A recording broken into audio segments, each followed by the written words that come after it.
ማትስኪ ይህንን ፎቶ ፌስቡክ ላያቸው እየሳቁኝ ነበረ። ኃጢአት የሚድነው በንስሐ እንጂ በደም አይደለም። ወንጌልን ያላነበቡ ጴንጤዎች በኢየሱስ ደም ኃጢአት ይድናል እያሉ ነው።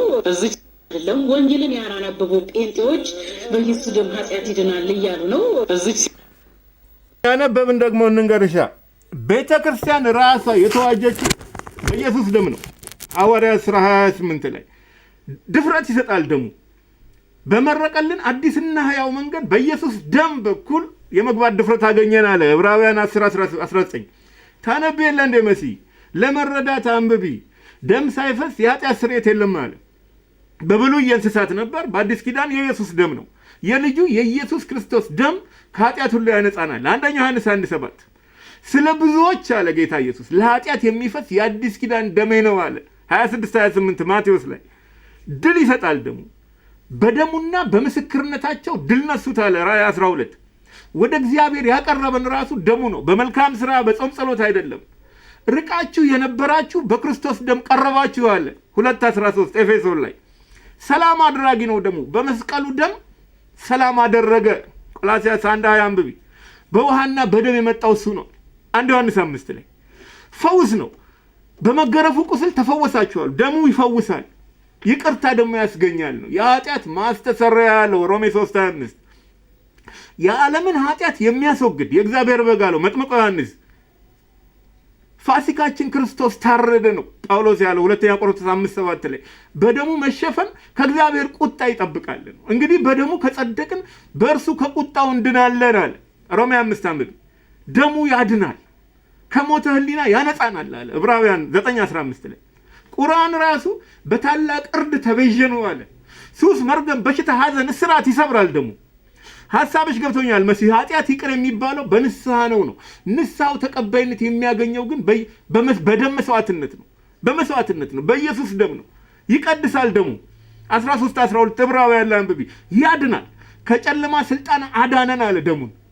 ይቅርታ ወዳገኘንበት ወደ ፍቅሩ ልጅ መንግስት አፈለሰን አለ ክቡር ደሙ።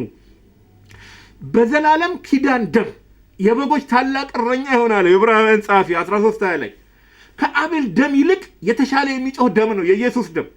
መሐመድ ራሳቸው ተናገሩ። የእስላም ትልቁ በዓል የመስዋዕት ቀን ነው። ራሳችሁን በደም አንጹ አሉ። አኢሻ ተረከችው። ራሳችሁን በደም አንጹ አሉ። ሐዲስ ላይ ከደም መፍሰስ ይበልጥ አላህን አስደሳች የለም፣ ከዚህ በላይ ድንቅ የአዳም ልጅ አይሰራም አሉ። ጸጉር ቀንድ ሸሆና ይዞ በትንሣኤ ቀን ይመጣል። ደም መሬት ከማረፉ በፊት አላህ አጠገብ ይፈሳል።